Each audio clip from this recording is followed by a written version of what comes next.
آقای دکتر به من بگو من طاقتشو دارم اون خوب میشه یا نه؟ لطفا راستشو بگو. راه درمان سریعتری نداره؟ خوب میشه، میدونم خوب میشه. اون موشه شاید خوش زده بشه به موشمردگی مثلا اینطوری. نه. خب خبر ناراحت کننده اینه که دیگه مردش، ما بذاریم بشه اینور و این.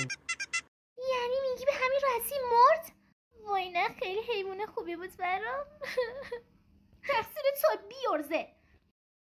دقیقاً چرا ما کارمونو کردیم و طبق مشاهدات اینه که باید بسه میمون. اینو نگاش کن. بس دیگه آقا، من گفتم دیگه اون مرد.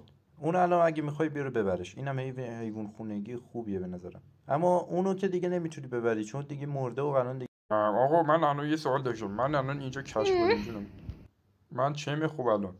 آقا من نمیدونم من واقعا الان واقعا این چرا نمیتونم آقای نمیخواد دکتر منو ولش کن. بگیره. نکنه داشتم انتظار ما رو داری کلافه ببرمش کردی بابا. سر نگاه چقدر زبون داره آخه.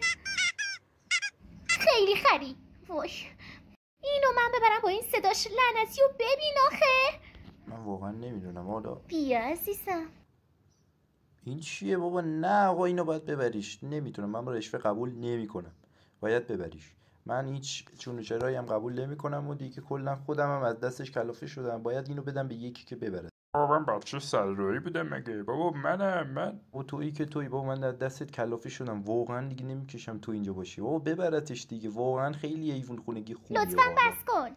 ای بابا منو کسی نمیگیره. این حیوان خونگی منم نیست، مشکل منم نیست دیگه، باید با خودت حلش کنی. چرا من؟ باریکلا. ولی من اصلا از این حیوان خوشم نمیاد. برم کنید ببینم. چرا نباش، راضی شده.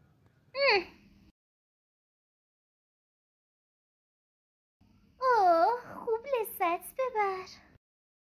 قراره حسابی تو دریا بری اون دنیا.